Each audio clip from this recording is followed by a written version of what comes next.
So I hope that by watching that video, you understand a bit more about the complexity of the HIV/AIDS pandemic. And now I want to move into a discussion about how HIV/AIDS relates to hunger and food security.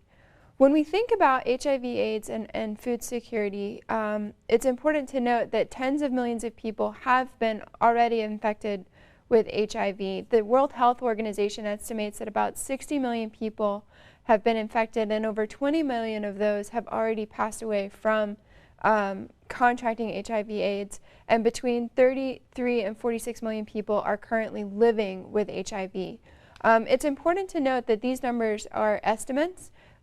Typically, especially given the history of HIV/AIDS since it emerged in the 1980s, there has been a stigma associated with either having the disease or dying from the disease. So a lot of these numbers are very difficult to track because of this stigma. So someone doesn't actually die of HIV/AIDS. They might die of tuberculosis. They might die of a secondary infection, or their family will not attribute an HIV death to that. So just kind of keep that in mind as you go through this unit, as well as through some of the readings we're going to ask you to do.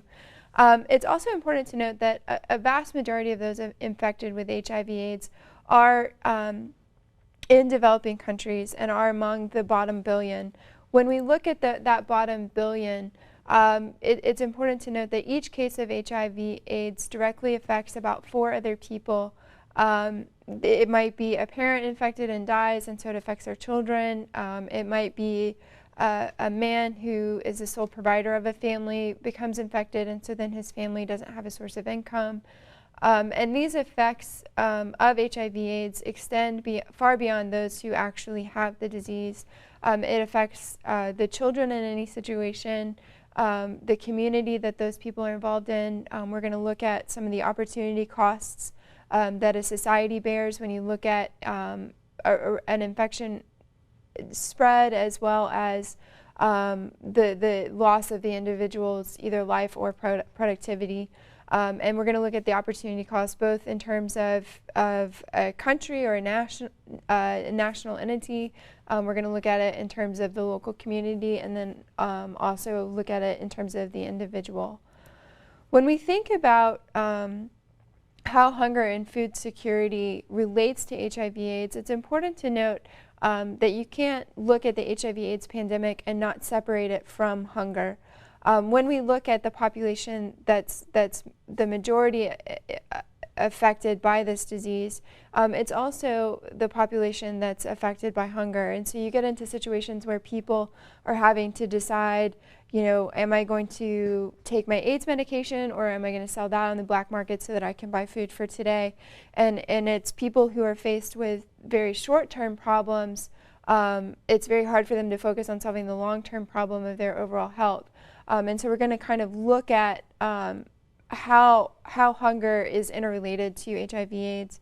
I think Hans Rosling brought up a really good point when he was looking at the case of Botswana.